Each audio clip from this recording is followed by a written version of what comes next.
Olá, pessoal, boa tarde. Sejam muito bem-vindas a mais essa aula do Projeto Convida. É a quarta aula que a gente está promovendo. E hoje a gente tem a Simone Lopes, que é sexóloga, psicóloga, terapeuta MDR e Brain Spotting, e mais muitas outras coisas que ela vai poder se apresentar melhor ao longo. Ela vai estar falando sobre a sexualidade do adolescente, experiências e influências no mundo digital. Nada tão contemporâneo, né, como a gente está vivendo agora. Segunda-feira, no Roda Viva, foi o Felipe Neto, inclusive, né? Eu achava que era mais jovem. Estou encantada com a habilidade dele. Ele tem 32 anos, né? Ele está lá jogando Minecraft e os adolescentes e as crianças amando. Só que a internet não proporciona só isso, né? Proporciona muitas outras coisas mais. E eu quero te agradecer, Simone, por estar aqui com a gente. Seja muito bem-vinda.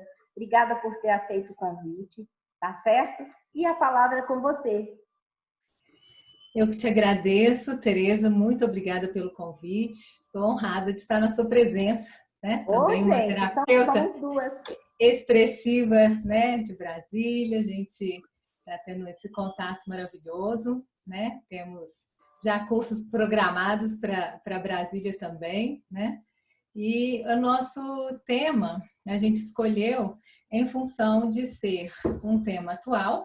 Eu tenho falado sobre várias áreas da vida do adolescente em algumas lives anteriores. Eu resolvi fazer uma série. Eu coloquei assim, o mundo adolescente, o início da série. Então, eu já fiz uma, né? Na qual eu falei sobre todas as etapas do desenvolvimento, que seriam as subfases da adolescência, e o que caracteriza cada uma delas nas etapas tanto do crescimento físico quanto psicológico, até, assim, desde o despertar da puberdade até o início da fase adulta, né? E o fato de, no Brainspotting e no MDR, eu dar o curso sobre sexologia clínica aplicada a essas duas abordagens, o tema adolescente fica muito restrito, né, para ser dado naquela vastidão de conhecimentos. Então, falei, vamos falar sobre isso, que o pessoal vai complementando e tendo outras informações importantes e pertinentes para a prática clínica. Quer seja como pais, orientadores de pais de adolescentes que seriam seus clientes, quer seja aqueles que atendam adolescentes, né? Porque é uma área, é uma época da vida completamente específica, na qual a gente tem uma série de demandas, né, e uma série de mudanças, e em cada idade elas acontecem de forma individual, em indivíduos diferentes. Então, você pode ter uma menina de 14 e outra de 14, com perspectivas, interesses e experiências completamente diferentes, embora a idade seja a mesma, né? Então, a gente conhecer esse tipo do que é comum a todos, mas específico para cada indivíduo é muito importante, tá? Então, situando o tema, é isso. Eu sou terapeuta sexual há 20 anos, embora esteja na sexologia há 20 anos, eu sou formada há 25, né, na área clínica, atendendo crianças e adolescentes desde antes. Eu também sou especialista em adolescência, né? Eu falo que a adolescência é o meu recreio, que eu amo atender adolescentes, porque é uma turma assim, que está a fim de melhorar, está a fim de crescer, mesmo que eles cheguem nos nossos consultórios emburrados porque não queria vir, porque brigou com o pai, que o pai obrigou e tal, daqui a pouco eles fazem uma aliança muito bacana com a gente, porque é uma época de muita vivacidade, uma época de uma motivação para a felicidade, para experiências, né? Então, eles engajam e rapidinho a gente está devolvendo aquela fluidez, aquela vida, aquela alegria para essa fase tão bacana, tá? Então, dentro desse tema, quando a gente escreveu, né? A sexualidade do adolescente, vocês devem ter visto lá no nosso chamadinho influências, separado, né? E foi de propósito, porque influência, sim, porque toda a mídia em qualquer época, desde a época do rádio, é influenciadora. Aliás, esse é o papel da mídia, influenciar pessoas, né? Então, influencia, quer queira, quer não, desde sempre. Mas dentro, né, da mídia é que está fluindo a sexualidade, as vivências e as experiências deles. Eles não distinguem online e offline. É uma vida só, é um aspecto só. Embora a gente tenha características específicas de uma forma de funcionamento aqui no dia a dia, nas nossas vivências e experiências presenciais. E a mídia, quer dizer, o meio eletrônico, né, que chama-se psicologia da internet. A psicologia da internet é como se fosse uma área assim, tipo a psicologia social, né? Então, embora a gente tenha essa distinção de formas de comportamento, para eles é tudo muito junto. Mas nós, como terapeutas, precisamos entender essa distinção. Por quê? Do mesmo jeito que existe na psicologia social uma desindividuação, né? O grupo passa a ter força, o grupo passa a criar uma identidade. Na psicologia da internet, a gente tem que entender que acontece um efeito desinibição, tá?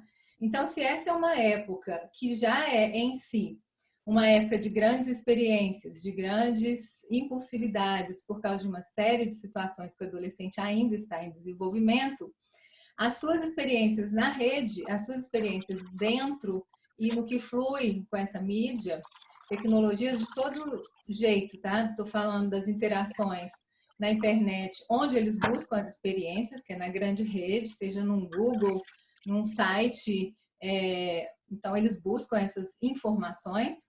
Em relação ao tipo de conteúdo que eles consomem, né? As redes sociais, que são os lugares onde eles interagem, os jogos, que são os meios com os quais eles se divertem, né? E mais os filmes, que hoje em dia, e eu coloquei esse nome, o início da série, porque adolescente apaixonado com série, né?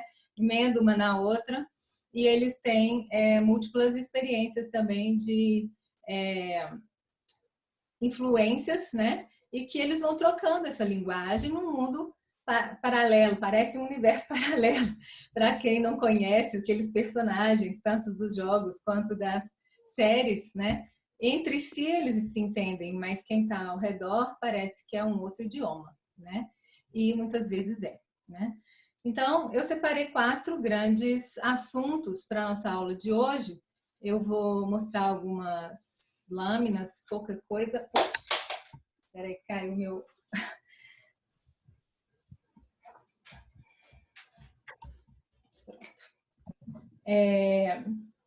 Vou mostrar algumas lâminas, embora a gente vai mais dialogar, porque eu acho que é muito importante a gente ter esse momento também. No final vou abrir para perguntas e vocês vão poder se colocar. Então, o que seriam esses 4 assuntos que têm sido uma vivência tão diversa daqueles adolescentes dos nossos tempos, de nós, né, que fomos adolescentes há tanto tempo atrás também?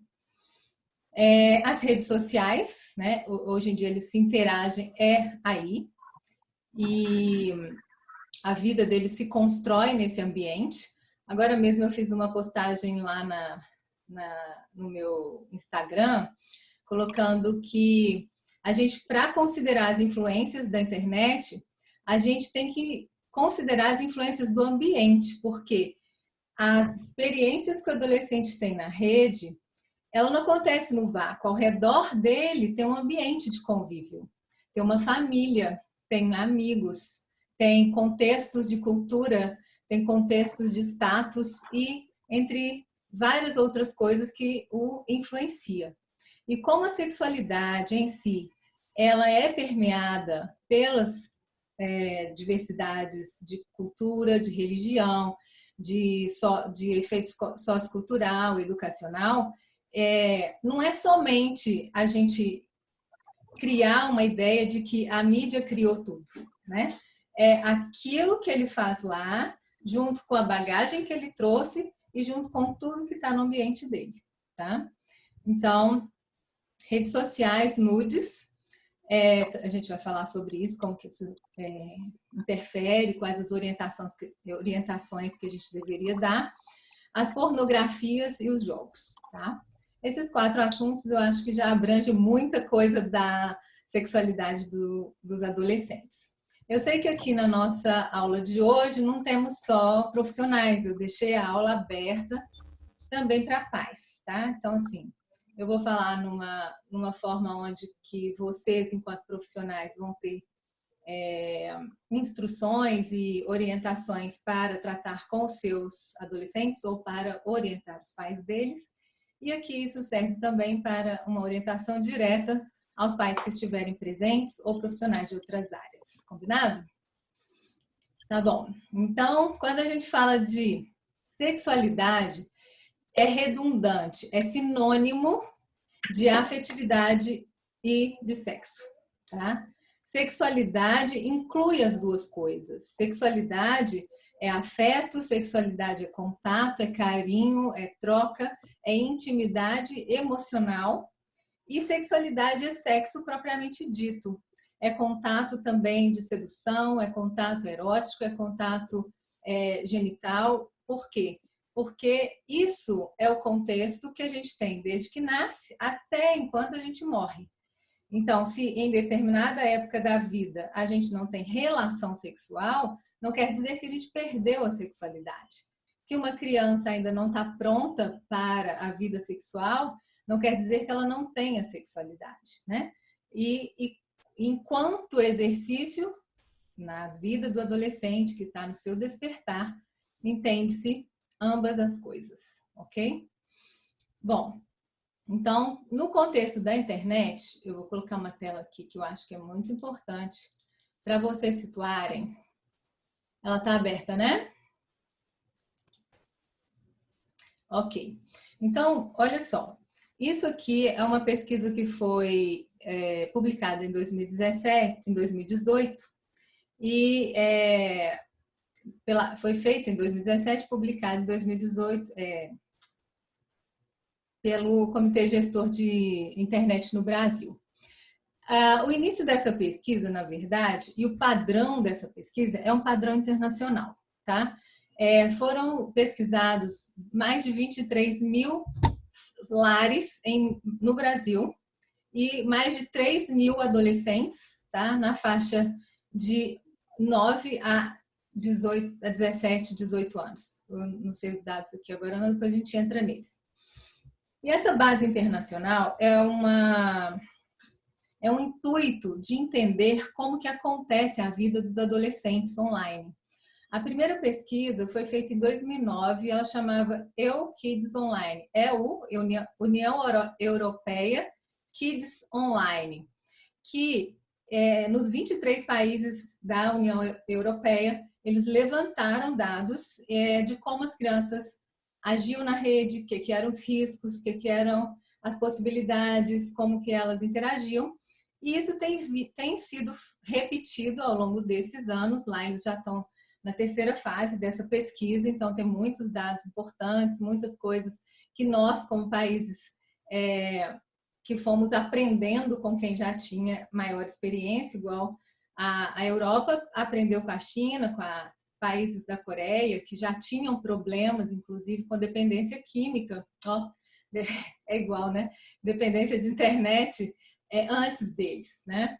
E nós estamos aprendendo com eles, e se a gente puder usar esses conhecimentos de uma maneira preventiva, nós vamos ter crianças e adolescentes com melhores condições de fazer o uso seguro da internet. A gente fala que é um uso cidadão, né?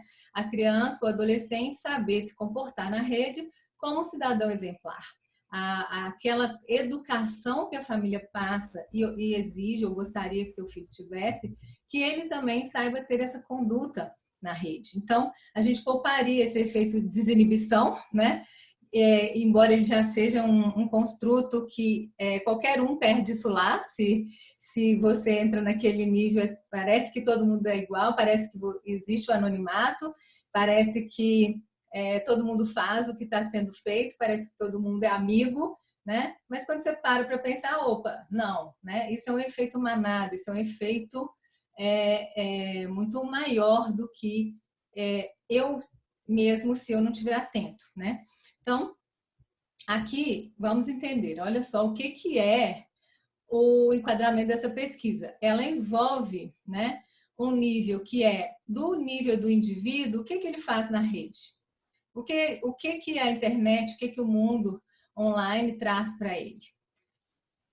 Como que isso tem associação com os mundos do nível social no qual ele está inserido, né?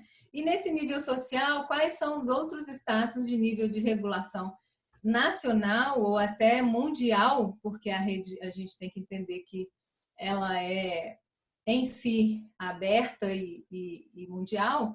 Então, a gente tem que considerar isso tudo para o assunto que a gente vai tratar hoje. Então, aqui tem a identidade e os recursos da criança, aquilo que ela já traz, né? Como ela acessa e os acessos que ela tem à sua forma de educação como um todo, a sua forma de relação e todas as atitudes que ela deveria portar, aprender, né? E no mundo online, ela tem práticas que seriam as condutas que ela tem. Ela teria que ter e vai desenvolvendo habilidades para lidar com isso, de acordo com cada idade. E por isso é importante aqueles parâmetros que já estão muito bem situados, embora os pais fechem os olhos para isso. É algo muito importante que a gente deveria realmente... Eu oriento vocês, se vocês ainda não fazem isso, deixar na anamnese de vocês, tá? Quanto tempo o seu filho usa internet? Qual tipo de acesso ele tem? E esses tipos de acesso, é interessante que você deixe uma listinha ali de situações online que você já sabe que tem risco, porque muitas vezes os pais desconsideram a TV, desconsideram outras mídias, né? Para te dar esse dado de quantidade de horas também. E em relação às idades, você pode também orientar os pais o que é próprio para cada idade, tá? Então, quanto tempo usa, o que faz, tá? Tanto te ajuda a orientar os pais, os ajuda a perceber o que está bom e o que não está, e te ajuda a fazer as intervenções com os adolescentes. Então, coloquem na anamnese esse tipo de pergunta. E a gente também tem uma infinita oportunidade em rede, né? Que são desde os entretenimentos até situações de uma criança ter uma vida, sei lá, ser um milionário, né? Você pode ter um adolescente conseguindo uma bolsa no exterior, você pode ter uma oportunidade de expansão de aprendizagem, você tem N experiências, né? E oportunidades reais na rede. E os riscos, né? Que são as coisas que a gente vai tratar aqui, e a família. Então, imagina que a gente está aqui num pedacinho desse tamanho do que é a rede, mas a gente tem que considerar isso tudo aqui para a gente tratar o assunto que a gente vai tratar, tá? Sempre pensando nos direitos e no bem-estar da criança, tá? E do adolescente. E lembrando que... Eu queria só dar uma palavrinha aqui para a Giovana e a Sabrina desligarem o microfone delas, que eu não estou conseguindo. A Giovana já fez. Obrigada, gente. Desculpa, Simone. Então, tá ótimo. Fica à vontade. Obrigada. Então, assim, aqui a gente vai tratar da família, que é onde a gente tem o nosso papel, mas essa pesquisa também abrange qual que é o comportamento deles online e como os educadores, a escola tem um papel, como eles lidam com os pares, com a comunidade, o que é considerado ecologia digital, né? Que seria aquela história da criança e do adolescente usar de uma forma equilibrada, e como que essa oferta tecnológica, a educação, o conhecimento, a mídia como um todo, a cultura está toda ali, e a gente precisa ter uma condição de igualdade social, porque na rede, todos, de classe A a D, têm acesso a tudo. Essa pesquisa mostrou que no Brasil que todos, de A a D, têm celular, né?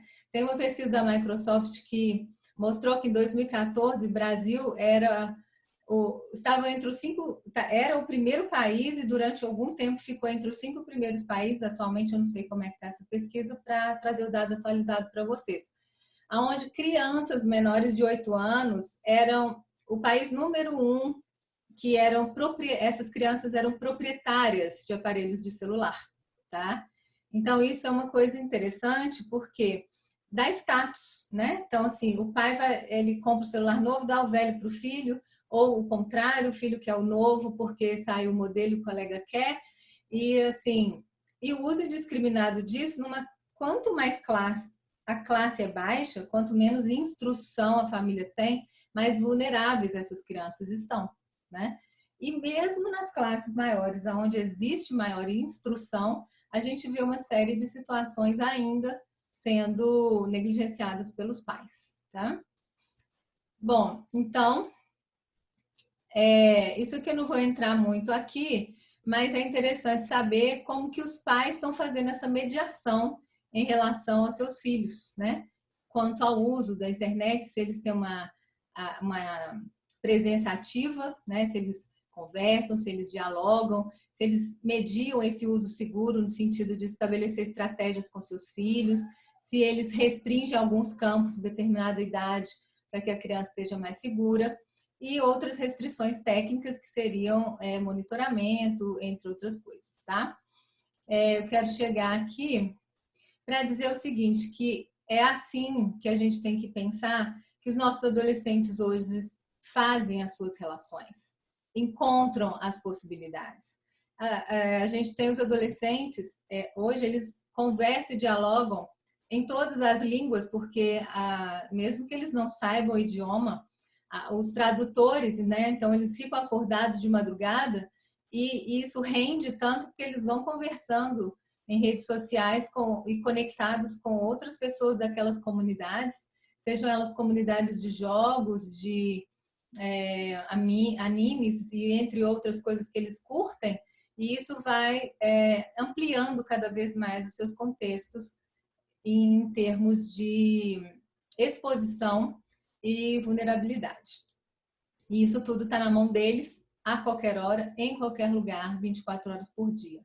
A gente tem estudos, por exemplo, de quanto fazer multitarefa tira a atenção, né? Então, assim, aqueles adolescentes que estão na escola assistindo uma aula e eles não têm o aparelho, o dispositivo por ali, a absorção é muito maior do que aqueles que só de perceber que está vibrando o aparelho já divide a atenção, né? Então, por aí a gente vai vendo como que a situação é bem diferente de antes. E a gente está falando de uma geração que está de 2000 para cá, né? Aqui é só um retrato da internet para a gente entender que onde a gente navega é só isso daqui, né? Aliás, a gente navega aqui também, né? Que a gente faz alguns sites pagos, né? Por exemplo, a Amazon, esses PubMed, todos esses, né? Que a gente contrata. E aqui a Dark Web, que é onde que essa rede Tor faz com que eles estejam criptografados, vamos dizer assim, e lá se aprende tudo de ilegal, tudo de errado, e os jovens de hoje ficam se gabando de que eles sabem entrar aí, né? E os pais não fazem a menor ideia disso. Opa. Em termos de vulnerabilidade de privacidade, vai piorar cada vez mais, porque principalmente com a internet das coisas, onde todos os aparelhos, né? Se você pensar aqui em termos de segurança e agora o volume de vulnerabilidade aumentando, os adolescentes já entregam de bandeja as suas informações. Aqui esse número vai mudar, isso aqui é de 2016, que eu acho que com a Covid chamadas de vídeo vai vir para cá. Mas mensagens instantâneas, redes sociais estão aqui nos primeiros lugares, não só para os adolescentes, sendo o meio que eles convivem, mas são a maneira como todos nós nos conectamos hoje, né? E para eles muito mais, porque eles já chegaram no mundo assim, né? Quando a gente fala dessa adolescência, nós estamos falando de gente que nasceu aqui, ó, depois das redes sociais, tá? Então, nessa faixa aqui das pessoas que nasceram do ano 2000 para cá, o tempo todo elas estão conectadas. Aqui eu coloquei umas setinhas, isso aqui é meu, não é da imagem. Só para dizer no Brasil o que tinha mais influência, mais uso, né, até os dias atuais, para mostrar para vocês que não só eles estão assim, isso aqui eu não vou falar, vou chegar aqui para a gente encerrar daqui a pouco essas imagens. Então, como que eles estão inseridos naturalmente nisso e também o quanto isso faz parte da vida deles. Mas é bom lembrar que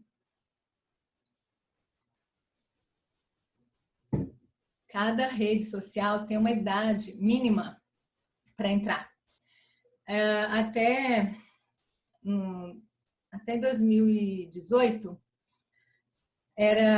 na Europa, era 13 anos para entrar no WhatsApp. E agora passou para 16 anos. O Facebook, desde que criou, era 13 anos, né? O WhatsApp, o Instagram aqui no Brasil e o WhatsApp era 16, caiu para 13, né?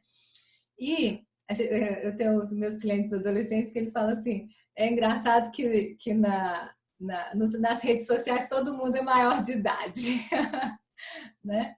Ou seja, os pais sabem disso, os pais permitem isso e ainda acham que suas crianças, por exemplo, de 5 anos, que não têm uma rede ou que não interagem com os parentes e tudo mais, eles estariam fora daquilo que é o considerado uma interação social. Quando meu filho tinha 10 anos, só ele e um colega, que ele jogava, ele era atleta já, e um colega apenas, que era filho de franceses, não tinha telefone, tá? E não tinha esse uso. Então, os treinadores passavam as informações para nós, como pais, nos grupos, para que chegasse neles. Todos os outros tinham, né? Então, falta um pouco desse bom senso dos pais, hoje não mais por falta de informação, naquela época sim, mas hoje tem muita informação, mas no entanto carece dessa consciência dos pais em relação àquilo que deveria ser o ambiente ideal para a criança, tá? Por que eu coloquei essa imagem aqui? Esse autor, né, ele foi uma pesquisa muito bem desenhada, muito trabalhada. Ele fez um estudo longitudinal com as mesmas pessoas, as mesmas crianças por mais de 10 anos. Ela acompanhou dos 5 anos de idade até os 20 anos as mesmas crianças. Durante esse período de uso cada vez maior do meio eletrônico, para entender também como que funcionava o desenvolvimento. E o que ele descobriu foi que a nossa maturação cerebral, em termos de mielinização, de capacidades complexas envolvendo o córtex pré-frontal, ela só se dá no final da segunda década ou até no início dela, ali por volta dos 24 anos, tá? Isso significa que lá pelos 15 anos, o adolescente já tem um cérebro de tamanho adulto, que era o que a gente aprendeu lá na escola, né? Que ali a gente aprende raciocínio dedutivo, indutivo, hipotético, né? Hipotético, dedutivo, e as nossas impulsos, essa rebeldia viria disso. Na verdade, não. Na verdade, além da gente desenvolver essa capacidade cognitiva, a nossa cognição propriamente dita, no sentido do que é a nossa habilidade executiva, né? Que seria controle inibitório, capacidade de lidar com planejamento, noção de causa e consequência, portanto, a habilidade de leitura do ambiente, porque são a nossa capacidade de engajamento social e de regulação emocional, porque nesse sentido o sistema límbico ele desenvolve mais rápido do que o sistema cognitivo. Então, a regulação emocional, ela não tem em contrapartida todas essas habilidades e desenvolvimentos prontos ali nessa volta aonde o adolescente já cria asas, né? Onde ele já ganha uma autonomia longe da família. Então, a gente entender isso é muito importante para orientar os adolescentes na vida cotidiana e principalmente os pais em relação ao desenvolvimento deles e o acompanhamento deles em rede ser mais ou menos do mesmo tipo que deveria ser o nosso acompanhamento no dia a dia, tá bom? Então, isso eu acho que vocês precisam refletir, tá? Bom, eu vou fechar aqui, depois eu volto. Eu posso dar uma palavrinha? Lógico. Uma coisa que eu sempre digo, Simone, para as crianças e para os adolescentes é que o nosso cérebro não sabe se é verdade ou se é mentira. Ele não sabe se aquilo está acontecendo ou não. Então, uma criança que, na minha época, quando os meus filhos eram pequenos, né, eu não deixava assistir filme de terror. Tanto que aqui em casa ninguém assiste. Eu sempre entendi que o sistema límbico dele, toda a parte subcortical e até o entendimento mesmo no neocórtex, né? E a subjetividade, como a gente viu semana passada aqui, vão se constituir com essa verdade. Se antes do terror, agora da pornografia, da irritação, né? Porque esses meninos ficam muito irritados com algumas coisas, por exemplo, os jogos. Então, acessar fora da idade, que a idade não é que acessar numa idade que ainda nós não consideramos na nossa sociedade adequada a ter experiências, né, sexuais, virtuais, eu acho que o dano deve ser bem ruim. Concorda? Concordo plenamente, tem estudos mostrando isso, né? Quanto mais cedo a criança é, mais impressionável ela é. Tem um estudo de mídia, né, mostrando essas influências que você falou do filme de terror, me fez lembrar. Tem um estudo grande mostrando assim, que se perguntar para o pessoal da nossa geração qual foi o filme que marcou na nossa infância, todo mundo vai responder. Vou deixar vocês pensarem aí, mas responde 2 filmes: Tubarão e O Exorcista. Tá? Por quê? Porque marca, tá? Então, as cenas que a gente vê hoje... Então, vou entrar já no tema de pornografia. Boa. As cenas que a gente vê hoje... Mas Lago Azul não é de terror, né? Lago Azul é um filme romântico e tal. Aí, por outro lado, também vai marcar, né? Pois é, porque eu não assistia essas coisas. Tem um amigo da minha idade, mais ou menos, que a primeira vez que ele viu um seio de uma mulher foi quando ele fez 18 anos e ele foi lá no Carim, no cinema aqui em Brasília, né? Que passava alguns filmes mais eróticos. E ele me contando, Tereza, eu tinha 18 anos, hoje esses meninos ficam vendo com 2 anos de idade, 4 anos de idade, não é um seio amamentando, é um seio erotizado, né? Quem quiser colocar aqui qual foi o filme que marcou, vamos colocar aqui no chat, então. Mas a gente, falando a respeito disso e entrando na pornografia inadequada, existe sim pesquisa mostrando, por isso não só por isso, né? O mercado pornográfico movimenta uma infinidade de bilhões e não sei quantos trilhões de dinheiro, se compara ou ultrapassa o mercado de armas, para vocês terem uma ideia, e é uma forma assim, enorme de exploração mesmo, né? Então, é uma situação que a gente tem que estar atento por esse lado, mas principalmente em relação à educação. Para as crianças menores não é o nosso assunto aqui, depois a gente pode fazer também uma live a respeito disso, uma aula a respeito disso, mas entendendo que a adolescência é curiosa e ela vai explorar esse tipo de pornografia, esse tipo de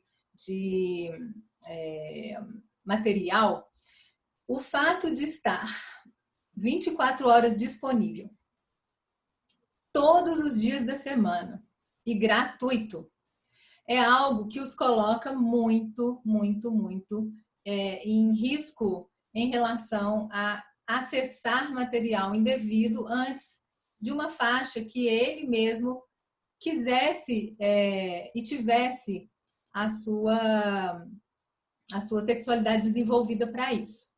Na verdade, o que a gente vê é que,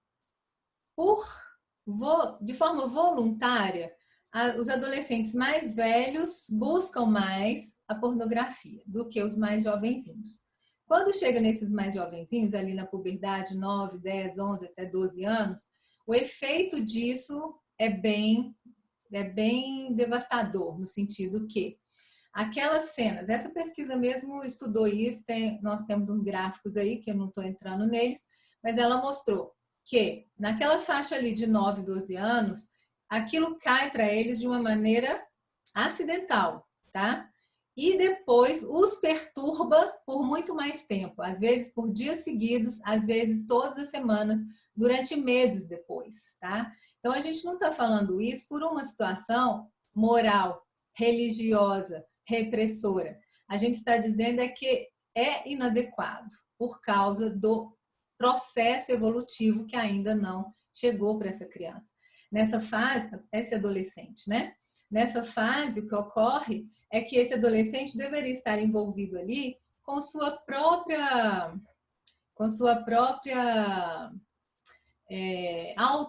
autoerotismo, o desenvolvimento do corpo, as percepções de si mesmos, esse turbilhão de mudanças que estão acontecendo em relação à sua própria percepção de mundo, não é? Então, se ele tem a oportunidade de estar assim, ok, saudável para ele e vai ficar tudo bem. Mas aqueles que precocemente estão envolvidos, isso pode causar algum dano, alguma situação negativa na vida deles em relação à sua vida sexual e também afetiva, tá bom?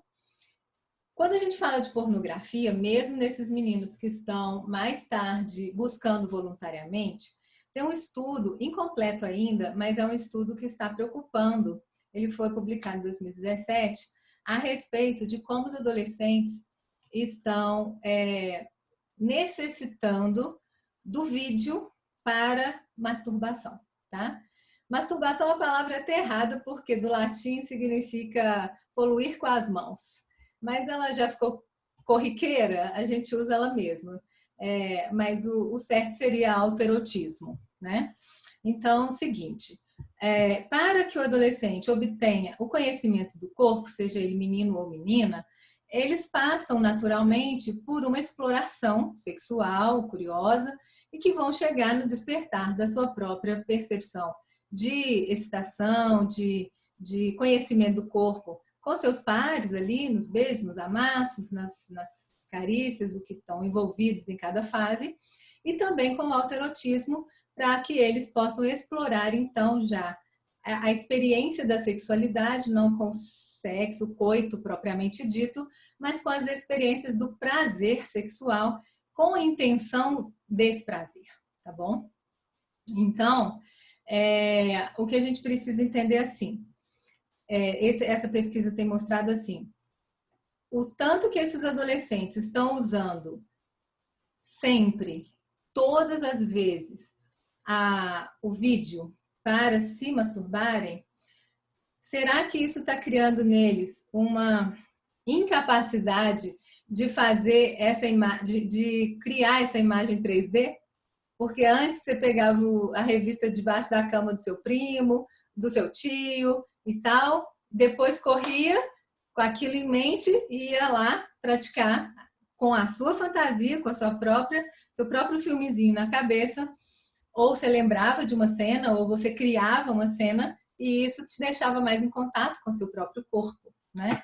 E por que eles estão chegando nisso? Por quê? E eu já recebi no meu consultório jovens de 19, 20, 23 anos que não conseguem ter experiência sexual com seus parceiros porque na parceria isso não é suficiente para excitação. Eles estão dependentes do vídeo para sentirem excitação. Então, o funcionamento do corpo em termos até até de sensação de prazer, está ficando condicionado a essa experiência de sempre, né? Não vou falar diária, embora que é comum a prática diária de masturbação em adolescência, isso não é considerado compulsão, mas isso passa também com o tempo, porque é uma fase de experimentação. Então, isso é importante para que a gente oriente os jovens, tá? No despertar da adolescência do meu filho e tal, eu falei, presta atenção, né? Ele ainda tinha os filtros no celular e dava os jeitos dele, que dava para perceber, mas avisa seus amigos, né? Porque o errado, o problema não é se masturbar, mas cuidado e como é a forma que você vai buscar para você mesclar essas duas formas, para que isso, embora não tenha ainda estudo conclusivo, se for por esse motivo, ele não tem que passar por isso, tá? Bom, o que tem acontecido também em relação à pornografia e adolescência, que eu gostaria de passar para vocês. Os adolescentes, tanto os meninos quanto as meninas, estão pautando a sua vida sexual na pornografia. Qual que é o prejuízo disso? O prejuízo é que, se antes a gente tinha uma cobrança em relação à sexualidade, que tudo era pecado, agora a cobrança que a gente tem em relação à sexualidade é que você tem que ficar vivenciando uma máquina de sexo, você precisa se performar. Você tem que criar um condicionamento, uma performance que você viu, que tem que ser desse, daquele jeito, que tem que fazer isso, fazer aquilo, que tem que sentir isso, sentir aquilo, né? Então, essa ditadura de uma performance tem prejudicado os meninos, tem prejudicado as meninas, porque elas também estão numa performance, mas, ao mesmo tempo, tem prejudicado por quê? Porque os universos masculino e feminino ainda são diferentes.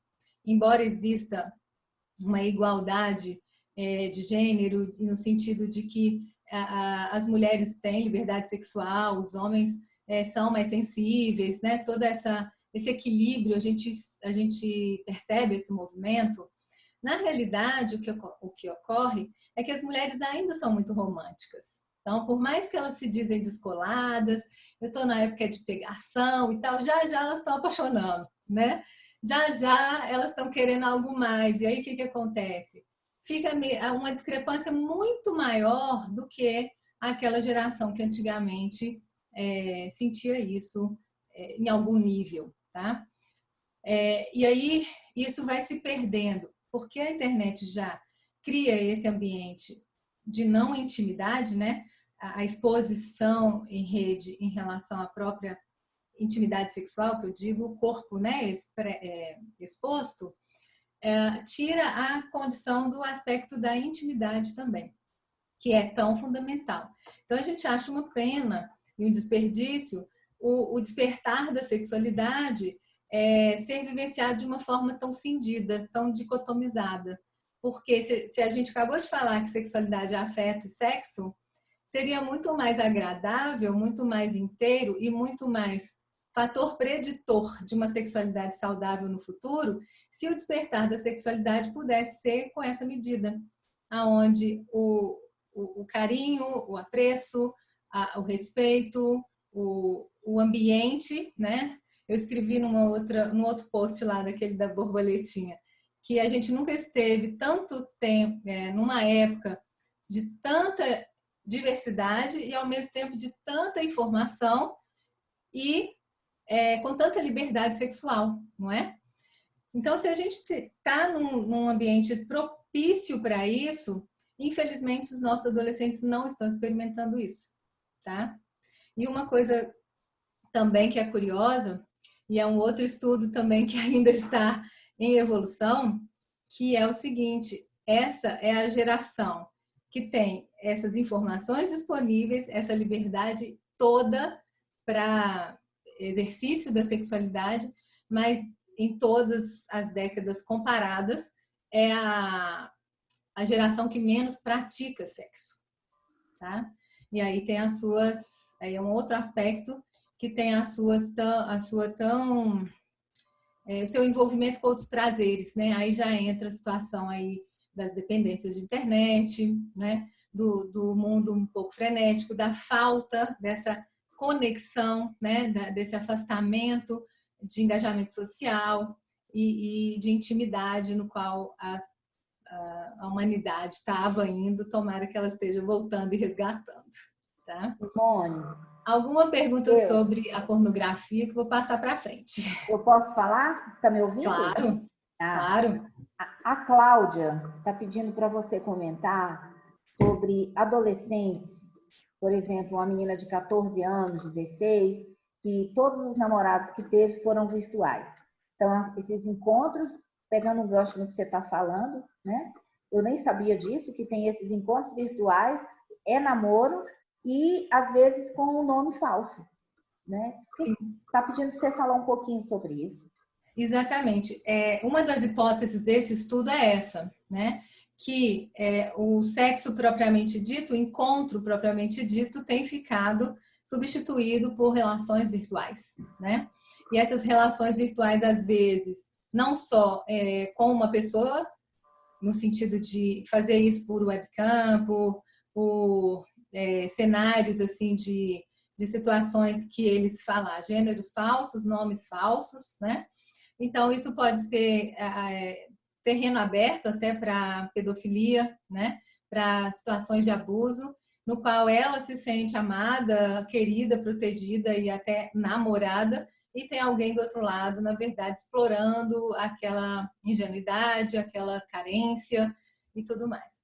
Então, a gente tem isso por escolha, né? Muitos meninos que jogam, ficam jogando madrugadas a fio, eles têm dificuldades com relacionamentos, porque eles, ao longo da adolescência, nessa fase que a gente... Por isso que o cérebro, né, no lobo pré-frontal, está ligado também a essas experiências de relações.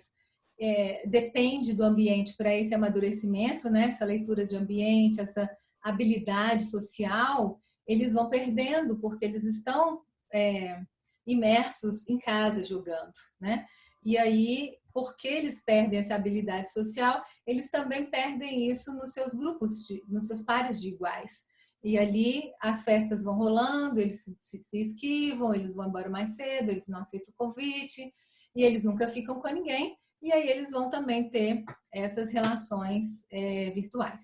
Então, não sei se eu te respondi totalmente, Cláudia, mas o que acontece geralmente tem essa situação por escolha e tem situações onde, por carência ou até falta de percepção e orientação dos pais, existem situações que são abusivas em rede e justamente com adolescentes. Bom, então eu vou abrir aqui mais uma tela para a gente falar outra coisa que eu acho muito importante e que deixa os pais um pouco de cabelo em pé, que é se a internet tem influenciado em relação à orientação de desejo, tá? Não, a internet, em termos de falar, é moda, agora estão inventando esse tanto de possibilidades. Não é moda, esse estudo aqui é um estudo de 1948, ele é válido até hoje, chama um estudo que foi feito com mais de 20 mil pessoas, na época com um relatório, um questionário gigantesco, e esse Kinsey, né, por isso chama escala Kinsey, publicou, né, nesses estudos que chamou Relatórios de Kinsey, qual que era a prática sexual das pessoas. Então, ele encontrou que existiam pessoas puramente heterossexuais, puramente homossexuais, bissexuais, que seria aqui na escala 3, e também a gente tinha as variações para menos e para mais, tá? Dessa forma, no mínimo, essas 7 orientações existem, tá? Então, a gente tem um heterossexual com alguma experiência homossexual na vida. A gente tem aquela pessoa predominantemente hétero, mas com relações homossexuais ocasionais, e isso segue com ela ao longo da vida, e o inverso é verdadeiro, tá? Se a gente tem o puramente homossexual, a gente tem aquele homossexual que vai ter alguma relação hétero na vida, e aquele que é predominante e que ocasionalmente tem as relações homossexuais. O que acontece com o advento da internet é que isso dá expressão, e no século XXI, a expressão é mais permitida em relação à liberdade de expressão do seu jeito de ser sexual. E há uma confusão entre o que é orientação de desejo e o que é a ideologia de gênero, né? A identidade de gênero. Orientação de desejo é aquela situação na qual eu me sinto atraído, né? A orientação de desejo em qual tipo de namoro, né? Com qual tipo de pessoa eu sinto uma atração sexual para me envolver, tá? Porém, a identidade de gênero são os papéis que eu adoto a partir disso, certo?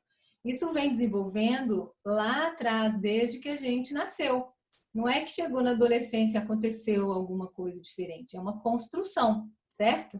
E o que acontece nessa construção, nessa fase da adolescência, com esse tanto de informação jogada na rede e tudo de forma meio até banalizada, é que a gente tem duas condições. Uma, que realmente essas pessoas que têm uma orientação de desejo diferente da maioria, que seria uma orientação diferente da heterossexual, que bom que elas nasceram numa época onde possam expressar com mais liberdade aquilo que elas são, tá?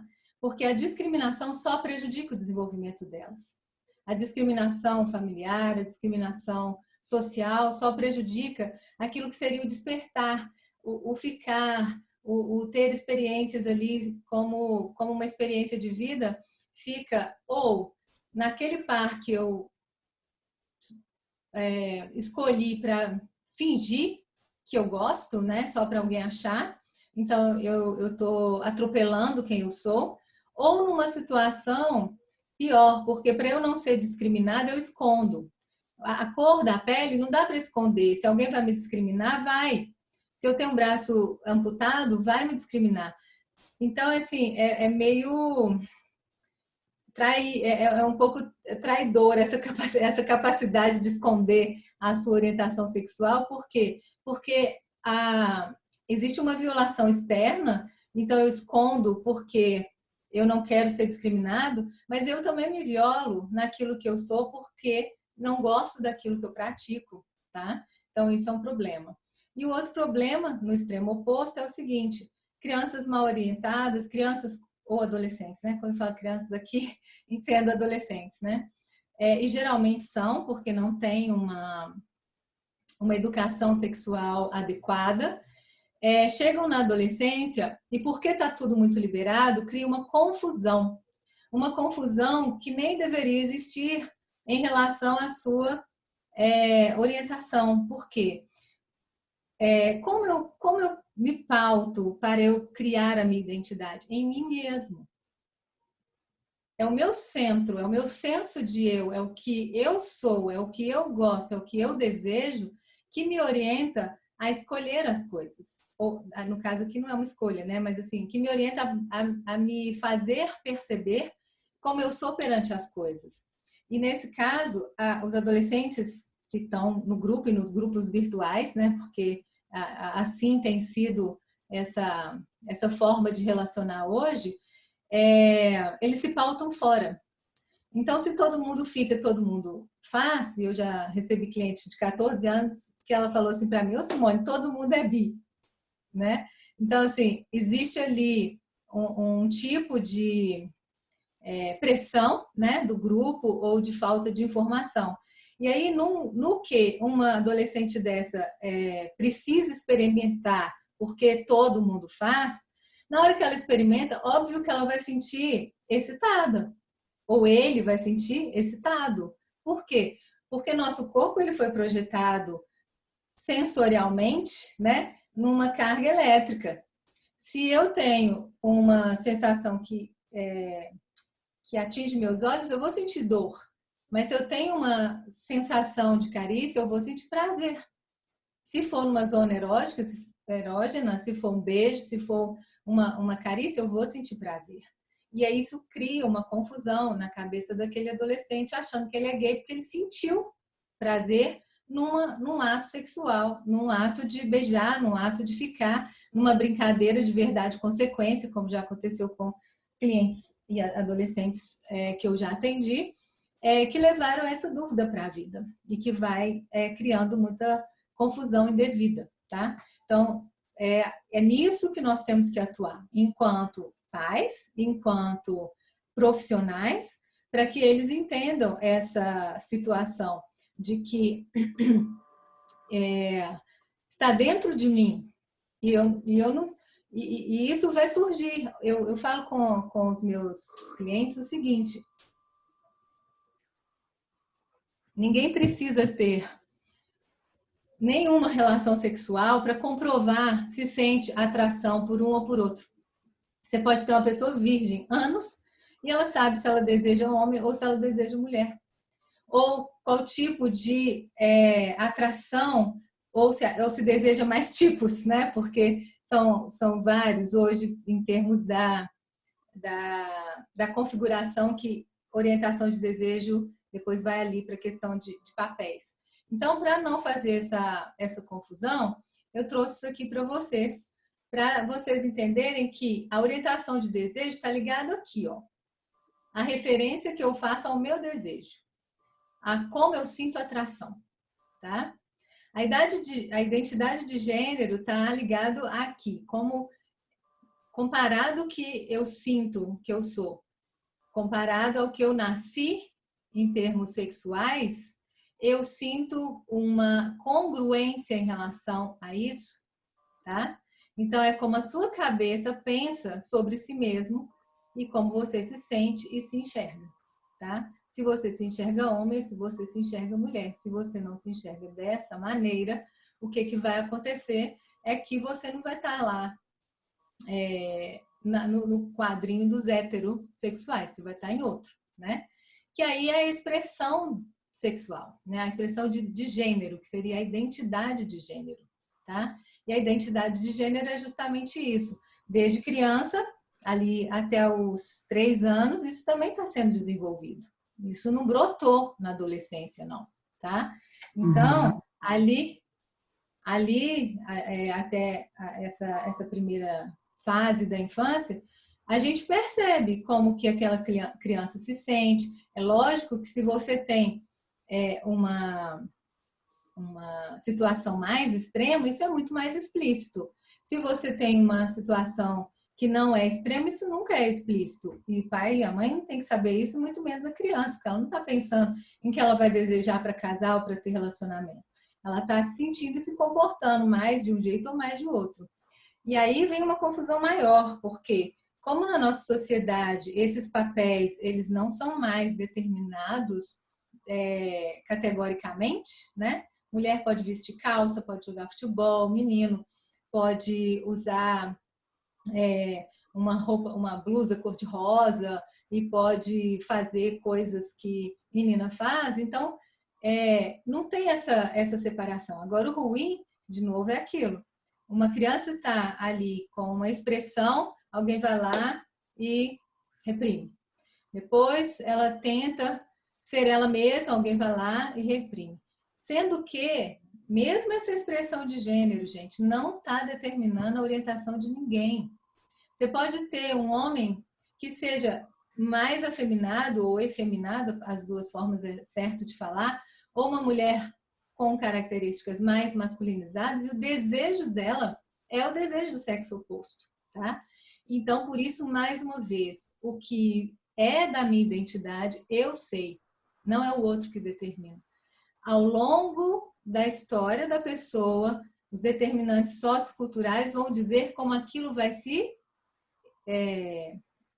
expressar, né? Como eu vou garantir que eu dou conta ou não dessa condição. Mas não é alguém que vai dizer para aquela pessoa. Então, no nosso consultório hoje, aqui sexo biológico a gente não precisa nem de falar, né? Porque exatamente é o órgão que a gente nasceu e a gente tem a pessoa que nasce com a genitália ambígua e aí já é uma questão biológica, tá? Bom, então eu vou sair aqui de novo para a gente conseguir conversar um pouquinho mais a respeito do seguinte. Simone, Sim. nós já são 18h07. Ai, ai, ai. Eu queria ter cortado antes, mas estava tão bom que eu não fiz isso.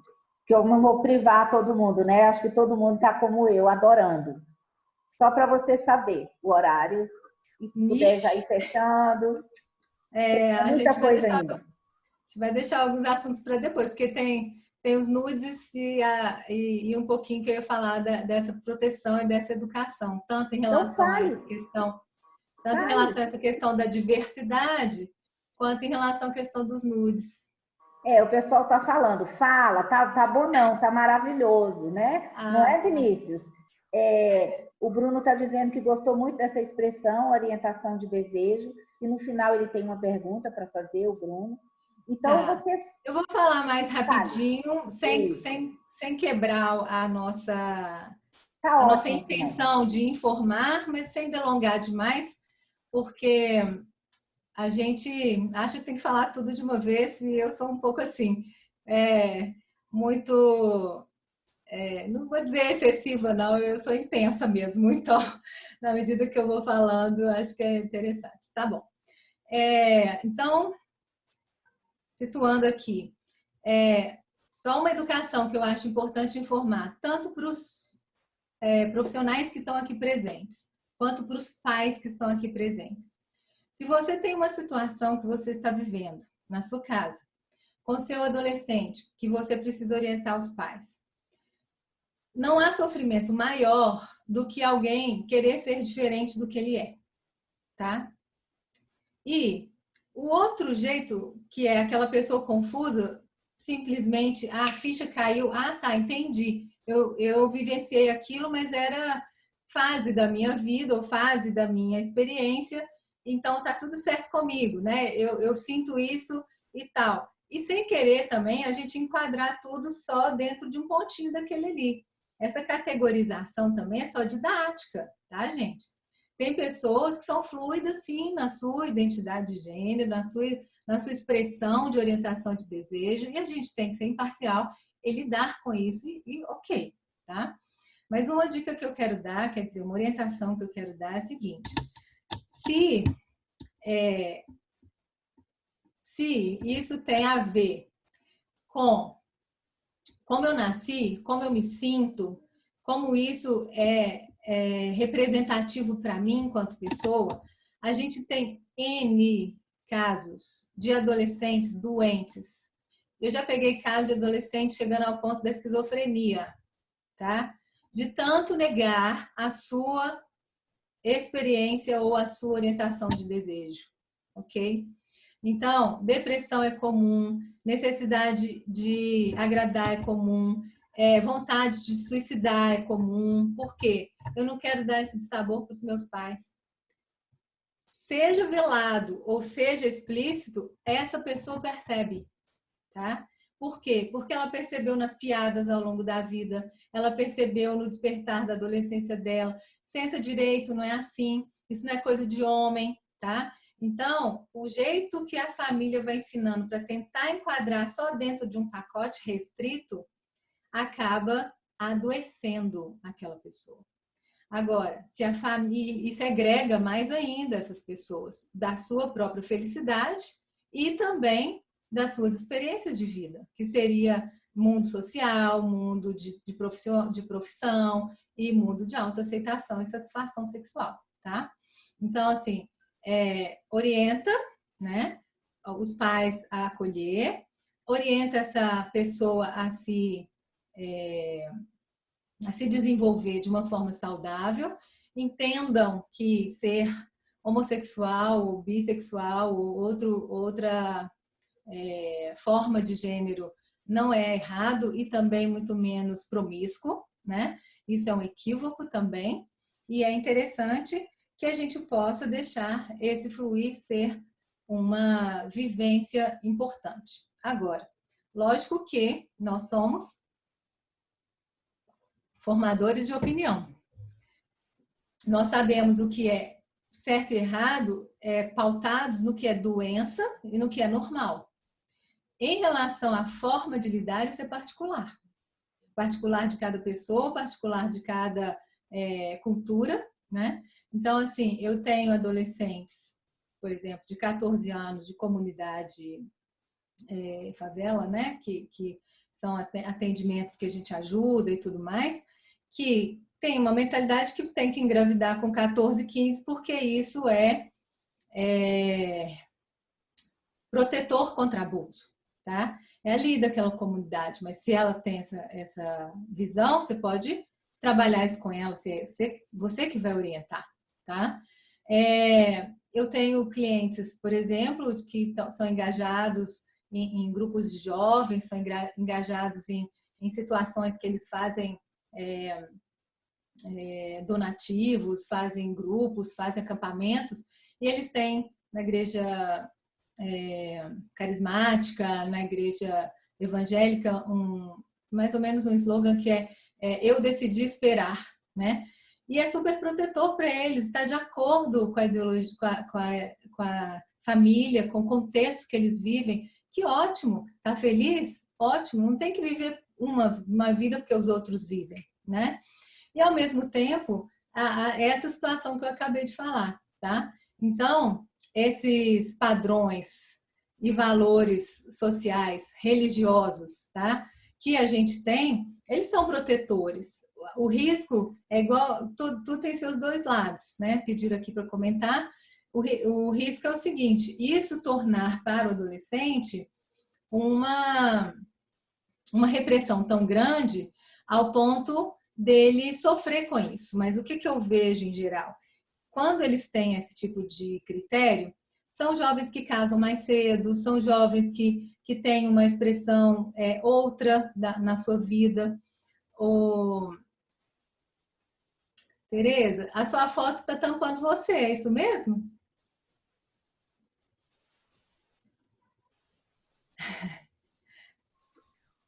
Olha, eu não sei o que é, não. Eu estou me vendo normal aqui. Agora eu te vi. Agora eu te vi. Tô aqui.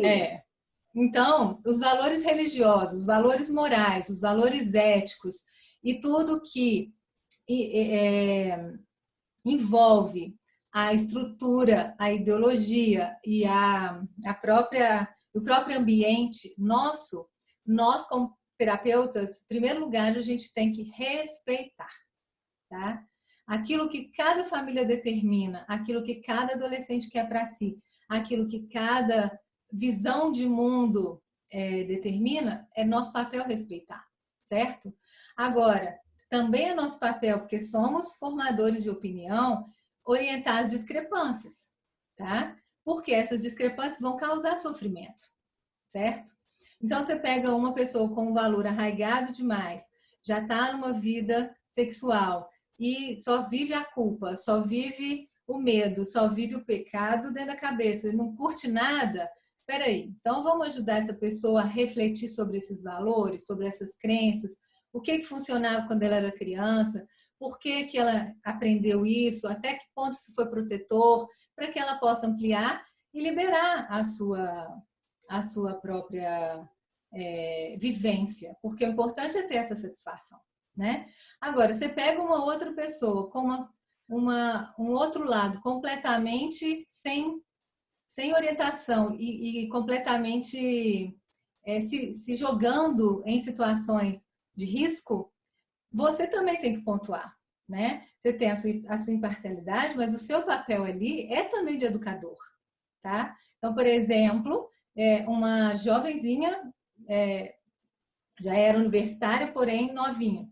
Lá na faculdade, conheceu meninas que namoravam pessoas dono de casas de garoto de programa e tal, e aí ela chega no consultório e fala: Simone, já que eu já decidi, você sabe, né? Eu vou ter todas as experiências sexuais na vida. E já que eu vou ter todas, eu vou também experimentar, que eu vou ser garota de programa.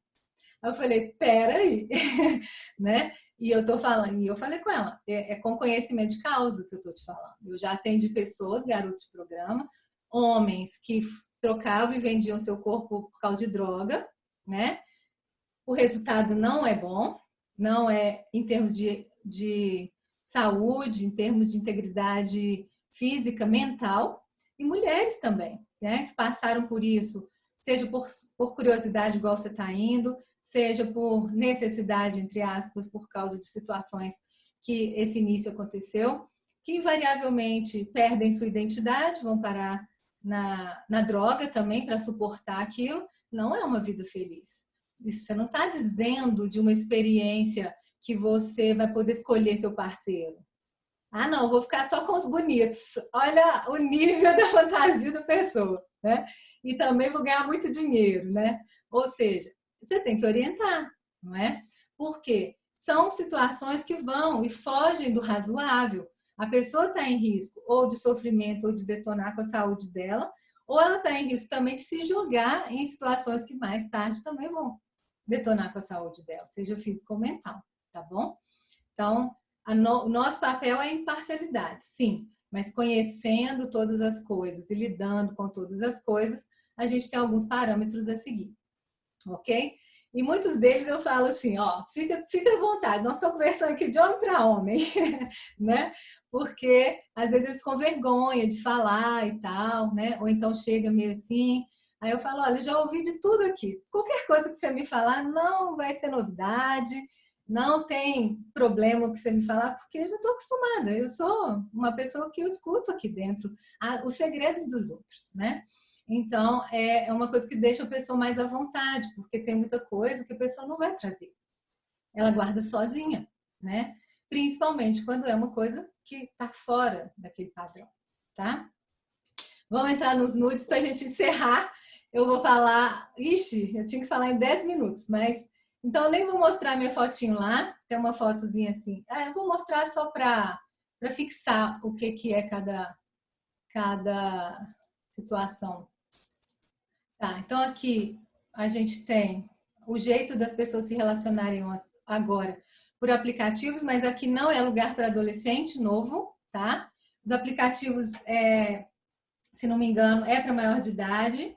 Então, eu já tive adolescentes abusados nesses aplicativos, tá? Menino que era com um estilo mais afeminado e que estava numa paquera, num namoro com um certo pretendente de 30 que abusava dele, mandava vestir roupas femininas e tudo. Foi bem negativo para ele. Então, essas relações acontecem aqui online e o flerte agora é virtual, né? Então, para nós, isso é uma situação até estranha, né? Porque flertar vem de olhar, né? É como eu te capto ali, é como eu te vejo e te desejo. E aí a gente vai criando situações, legendas e interpretações a respeito de como um está correspondendo através dessas figurinhas, né, que a gente manda, se eu postei e a pessoa me seguiu, então quer dizer que ela está interessada, a gente vai criando essa situação que você falou no começo, Tereza, a respeito de uma fantasia, né? E você vai entrando cada vez mais num real. Então, a gente fala num mundo idealizado como se fosse real. A gente fala que esses relacionamentos ficam hiperpessoais, parece intimidade demais. E aí, quando encontra, pronto, acabou tudo, né? Porque já foi para o sexo imediato. Aliás, muitas vezes é exatamente a intenção de buscar um amor, mas o uso, né, da conquista, da forma que eu desejo, da forma que eu expresso para conquistar, não são as minhas qualidades, não são a pessoa que eu sou, é meu corpo, né? Então, eu gosto dessa cena, embora os homens sejam mais visuais, são as mulheres que mais mandam nudes, tá? Mas eles também mandam, e quando mandam, a intenção deles é de mostrar uma superioridade, isso é pesquisa, tá? Tudo que eu tô falando aqui é pesquisa. Quando é coisa que eu atendi, eu falo, tá? Então, é importante vocês saberem que não é achismo, não. Então, os homens, quando mandam, eles mandam com a intenção de ar de superioridade com os outros homens, tá? Então, se é um pênis, então ele tem que mostrar qual qualidade de ereção que tem, para quem que mandou, etc. E as mulheres mandam com essa intenção de seduzir, no sentido de captar o amor do outro. E qual que é o problema dos nudes? Que os nudes, na verdade, tem esse nome aqui, ó, que é sexting. O sexting é o envio de imagens, e isso está muito comum. E o mais bacana, por isso que eu não queria deixar de falar, é o seguinte: a prática do sexting, ela é uma prática, por um lado, considerada uma expressão da sexualidade. Não é só jovens que fazem, adultos fazem também, e fazem no contexto da relação mais íntima. Só que o desdobramento para os adolescentes é pior, tá? Então, você tem o sexting ou o sexcasting, que é o filminho, né? E as pessoas estão postando, inclusive, o seu filme de relação sexual em rede, né? Twitter, muita gente estava falando numa live anterior que tem clientes que usam o Twitter como fonte de pornografia, porque falam, eu prefiro um filminho caseiro, né? Que seria pessoas que estão então a gente saiu da intimidade para a extimidade, as pessoas se expõem, né? E vai tratando isso tudo como natural. E aí o que acontece é que a consequência de você enviar uma foto pode causar para você uma situação onde você depois sofre porque alguém te expôs, seja por vingança, seja por ameaça, e você não gostaria. Pode causar uma situação de cyberbullying, que você achava que estava arrasando com a sua foto e alguém vai lá e te critica, né? A gente já teve aqui um caso que vazou na rede, já era até adulto já, mas as fotos dele vazou e todo mundo criticou que o pênis dele era pequeno, né? Então, a situação pode ser negativa para a própria pessoa. Ou pode cair nas mãos de pessoas que sejam abusadores em rede, né? E que vão praticar o grooming, que é a situação de explorar aquela pessoa, praticar mais daquilo em função daquilo que ele deseja, tá? Então, eu queria só deixar essa imagem para ficar mais fácil de vocês perceberem os desdobramentos e os riscos que tem para os adolescentes, tá? Então, vou finalizar aqui para que a gente possa falar de pesquisa nova em relação a isso, que as pessoas acabam não pensando sobre essa situação, que é como que eu saio? Saio aqui. As pessoas acabam não pensando. Por quê? Se existe uma fotografia sensual ou explícita, né, de cena de nudez de menores, tá? Isso é considerado pornografia infantil. E vou aproveitar, o tema não é abuso. Esse nome, pornografia infantil, por favor, onde vocês forem, corrijam. São cenas de abuso de crianças, porque cada cena daquela é uma cena de um abuso explícito, tá? Então, a situação que a gente tem que entender é que a gente precisa corrigir isso para não minimizar o problema, tá? Bom, então, se é crime a produção, a circulação, que seria a distribuição, e a comercialização, essas fotografias enquadrariam nisso, tá? Então, no Brasil a gente tem uma lei que foi publicada e aprovada ano passado, que o apelido dela é Lei da Vingança Sexual, tá? Ou seja, a pessoa que repassa já tem punição para isso, punição legal, tá? Então, aquela ideia que eu falei no início sobre a situação da internet ser desinibidora, né? Da gente achar do anonimato, tem jeito de localizar e haverá punição para isso, com pena e tudo mais, dependendo de ser menor ou maior de idade. Então, orienta seu paciente, orienta seu filho, orienta sua filha, nem a fazer, nem a distribuir. Então, a gente tem as pesquisas novas estão mostrando o seguinte, que Os nudes, né, embora seja uma experiência global, assim, como expressão da sexualidade, tem uma corrente que fala e deixa isso assim visto de uma maneira meio em pânico, né? Por causa desse outro lado que cria os riscos para o adolescente. Na verdade, os dois estão certos. Por quê?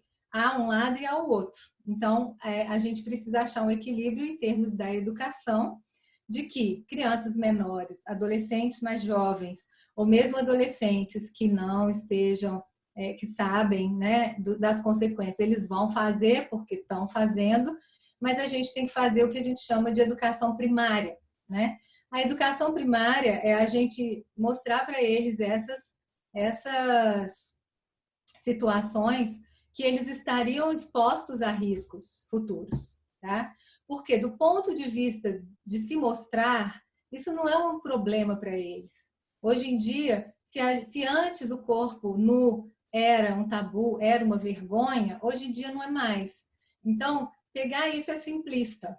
Mas se a gente pegar e falar para eles sobre essas consequências legais que podem ter, existem países que, inclusive, punem adolescentes que fizeram a transmissão, né? Aliás, não, a produção, né?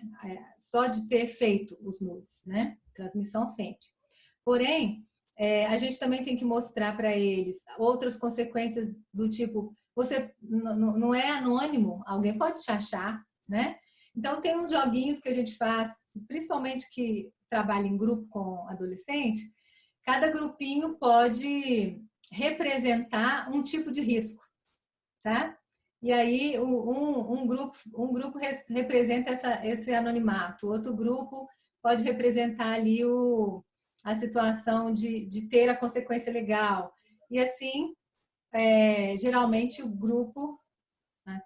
Geralmente o grupo vai ajudando entre si e aos adolescentes a perceberem que há consequências em relação aos nudes.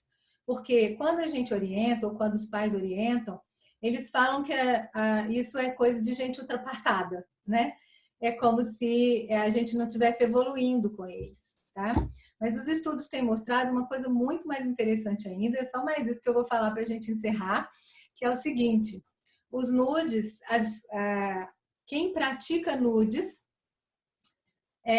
tem uma tipologia, tá? Então, a gente tem adolescentes que praticam os nudes e eles são, a gente fala, experimentais, e os outros são aqueles agravados, ou seja, os experimentais, eles fizeram porque queriam intimidade, queria conquistar alguém, era o jeito de seduzir. E existe o adolescente que ele já tem uma relação com comportamentos antissociais, ou mesmo com comportamentos criminosos ou delinquentes, e que eles usam os nudes numa capacidade de sedução a princípio, mas para depois usar dessa maneira, que é a maneira de extorsão, né? de querer a vítima ali por conta dele e tudo mais, tá? Então, a gente, recebendo esse tipo de pessoa no nosso consultório, não é simplesmente bater o olho e um depoimento daquela pessoa você distinguir qual tipo de sexting que ele pratica, não. Tem que fazer uma avaliação e tem critérios para isso. São tanto critérios com inventários próprios para avaliar esse tipo de prática, olha que bacana, tá? E também a gente tem uma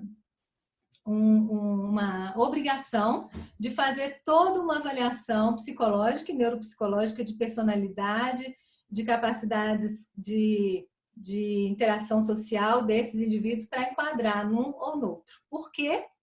Olha isso. Quem pratica nudes, isso pode ser preditor de muitas coisas, tá?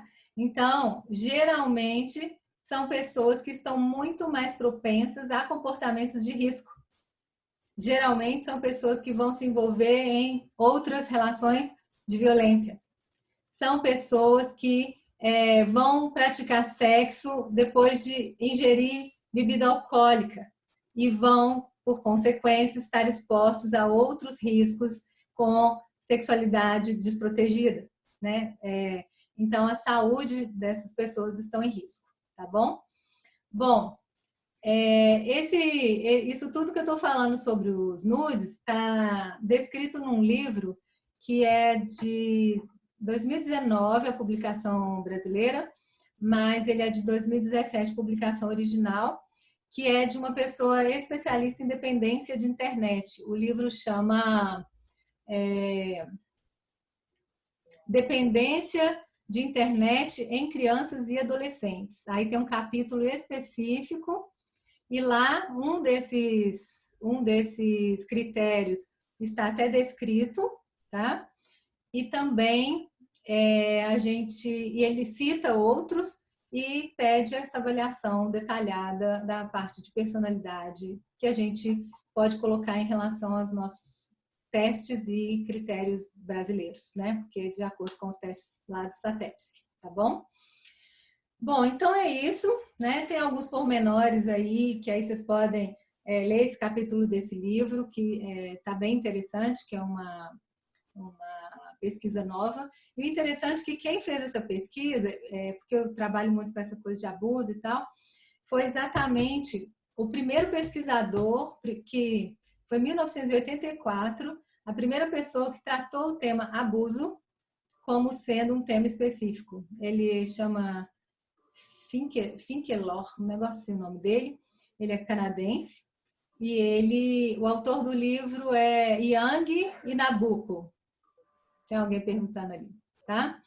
E eles têm também um outro livro que chama Dependência de Internet, que foi publicado há muito tempo atrás, que é um de capa preta, que aí fala da dependência de um modo geral. E esse eles dedicaram exatamente só para adolescentes, tá bom? Gente, então eu agradeço e estou aberta a mais perguntas, tá? Simone, a gente que agradece. Depois eu vou querer marcar uma supervisão com você, porque eu percebi que eu estou muito desatualizada, né? E eu atendo jovens, né? Então eu preciso me atualizar. Eu penso que só estudando minhas técnicas, meus processamentos, né? Eu vou conseguir acompanhar essa geração. Não, a gente estar se atualizando nessa contemporaneidade. E você trouxe assim um panorama belíssimo, muita coisa que eu não sabia, eu aprendi hoje, eu te agradeço. Eu tenho certeza absoluta que todos, sem exceção, todas as pessoas que participaram ou que estejam assistindo no YouTube vão dizer a mesma coisa. Eu aprendi algo hoje, né? E é esse o nosso objetivo. Antes da gente encerrar e passar para as perguntas, eu queria te fazer uma pergunta sobre o que está acontecendo agora, né? Nessa pandemia e que os nossos clientes estão em casa, até as nossas sessões estão sendo virtuais, como eu posso orientar, se você mas se você teria algo a dizer para encerrar, como nós profissionais podemos nos comportar nesse momento, e muitos pais e mães que estão aqui, o que a gente poderia, o pulo do gato, se é que tem, o que você diria para nós, nesse momento que estamos vivendo? O pulo do gato fique confortável com a sua própria sexualidade para você dar acesso ao seu filho, para você ser ponte com seu filho, para que ele possa receber orientações de qualidade com você, mesmo na adolescência. Eu recebo clientes no consultório com tudo isso que tem de informação na internet para perguntar sobre a intimidade, para perguntar sobre será que ele gosta de mim ou não? Será que o tamanho do meu pênis é normal ou não? Será que eu estou há tantos meses já praticando sexo e eu tenho ejaculação precoce ou não? Né? Porque as informações estão lá, mas ele vive isso solitariamente. Então, se o pai e a mãe, né, têm algo a dizer, faz desde a infância. Quem tem filho pequenininho aqui já começa cedo. E quem ainda não tem, não se iludam, eles estão fazendo, eles estão sabendo, né? E tem uma série que tem facilitado muito a vida dos pais e dos adolescentes, que é bem bacana, que chama Sex Education, que tem trazido uma infinidade de informações bastante pertinentes, muito bem dirigidas, e é muito bacana porque é o universo deles, né? Se você perguntar, os seus adolescentes todos já vão ter assistido, não vai ser novidade para eles, não. Mas é super interessante a gente pensar que no Brasil, a gente fez uma coleta recente de material, inclusive para os nossos cursos, quero falar sobre isso também. E no Brasil a gente não tem um canal, né, onde eu busco orientações que sejam corretas, que sejam realmente adequadas para cada faixa etária. Não temos. Né? Nossa equipe, né, lá da sexologia, as meninas que vieram e deram aula junto com a gente sobre a biblioterapia, vídeo, né, a parte audiovisual para ajudar no tratamento sexual, elas encontraram material francês, material espanhol, mas brasileiro não. Tá? Então a gente fica com essa série aí para ajudar. Mas a dica é: conversem. Esse assunto não é proibido, esse assunto é para ser vivido de maneira plena e com segurança. Isso não deu para a gente falar aqui, mas a proteção tem que ser física, ela tem que ser emocional e ela tem que também ter a privacidade, porque senão ninguém consegue ter uma vivência sexual com sintonia. E o adolescente fazendo escondido, ele não tem nada disso. Tá? Então, é interessante a gente trabalhar esse ponto. E eu queria falar uma coisa, não sei o que você ia falar, mas só que, como eu falei no começo da aula, a gente escolheu esse tema porque esse tema eu não cubro ele no curso. E aqui também, as intervenções com adolescente, dá outro curso, né? Criança e adolescente dá outro curso, mas o curso que a gente tem feito para os profissionais de Brainspoiling é o curso de Sexologia Clínica aplicada ao MDR e ao Brainspoiling, tá? A gente recebe muitas pessoas traumatizadas, a gente tem técnicas muito eficientes para trabalhar esses traumas, porém, sem saber o que é cada disfunção, sem saber algo a mais sobre a vivência sexual atual dessa pessoa, ou mesmo a história de vida. A Daniela está falando aqui, o curso da Simone é maravilhoso. Obrigada, Daniela. Que bom, a gente estava lá na primeira turma, né? Qual a data? Então, a gente tem uma data prevista agora para meados de junho, que acho que é 13, 14, 15, esse vai ser online, que era o curso que estava previsto para acontecer aqui em Belo Horizonte, né? E aí veio a pandemia, a gente adiou para junho e achando que a pandemia ia passar, e agora a gente decidiu que a gente vai fazer online, tá? Então eu vou circular, é a Jaque que está orientando, a Tereza também, a Alana de Goiânia, a Silvana de Curitiba. Por quê? Porque nós também temos esse curso agendado, né? A gente tem curso agendado para agosto em Brasília, para outubro em Goiânia, para o ano que vem em Curitiba. Então, quem não quiser fazer online vai ter a oportunidade do presencial, tá?